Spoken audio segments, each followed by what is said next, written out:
Abraham ایکارڈز کے اوپر بڑی تفصیلی قسم کی ٹویٹ ہے. آپ کیا دیکھتے ہیں پاکستان، سعودی عرب، ان ممالک کی کیا پوزیشن ہوگی گوئنگ فارورڈ؟ دیکھیں ندیم صاحب، بہت شکریہ. آپ نے جو اپنے ابتدائیے میں بات کی وہ ساری آپ نے پہلے ہی اس کا ایک انالیسس جو ہے وہ بالکل درست ہے. I have little to add to it, لیکن میرے خیال میں یہ جو ٹویٹ ہے یہ ایک اور ٹرک کی بتی ہے، اس کو اتنا سیریسلی لینا چاہیے. یہ ٹرک کی بتی اس لیے ہے کہ آپ کسی طرف جا رہے ہیں، پیچھے بتی ٹرک کی دیکھتے ہیں دوسری طرف نکل جائیں. یہ ایک بزرگ شخصیت جو رات کو نہیں سو سکے، انہوں نے صبح جو ہے جو کچھ آیا وہ اگل دیا. اس ٹویٹ میں آپ کو نظر آتا ہے کہ اس کو غور سے پڑھیں کہ وہ سوچی سمجھی نہیں ہے. جب شروع کی ہے تو ہی ڈidn't know کہ how he would end it.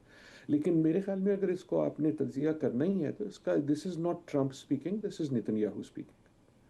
اور آپ نے بالکل جیسے کہا کہ اس میں آؤٹ بھی ہے، یہ بھی ہے.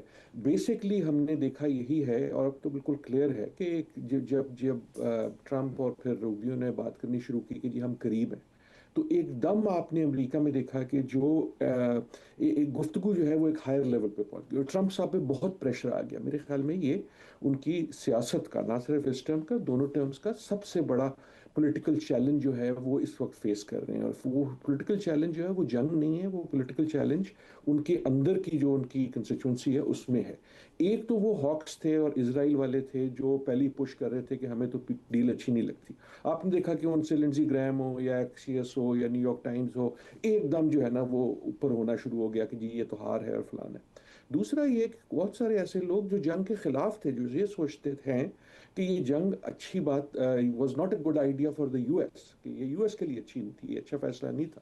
دے آلسو اسٹارٹیڈ سیئنگ رائٹلی کہ یار یہ تو سرنڈر کرنے کے، یہ تو بیسکلی ایران جو ہے وہ جیت جاتا ہے. اور اس میں خصوصاً جو ہم نے جو اسرائیل اور نیتن یاہو سے پریشر دیکھا کہ ہمیں اس میں کیا ملے گا. دیکھیں یہ میں نے اور آپ نے پہلے بھی بات کی ہے، اس جنگ میں تین فریق تھے اور اس میں ایک فریق دونوں فریقوں سے بڑا تھا. یہ جو ساری مسائلت شاہلت ہو رہی ہے نیگوسیشن، یہ تو ان دو فریقوں میں ہو رہی ہے نا. جنگ تو اسرائیل نے شروع کی، اسرائیل کے کہنے پہ امریکہ آیا، اس کی مجبوری میں ایران آیا. اب وہ جو وہ فریق ہے وہ صرف سپوائلر نہیں ہے، اور وہ یہ سمجھتا ہے کہ میں جنگ نہیں ختم کرنا چاہ رہا، تو وہ ہر بات ٹرائی کرتا ہے کہ ان دونوں کو کسی قسم کی میڈیشن پہ آنے سے روکے.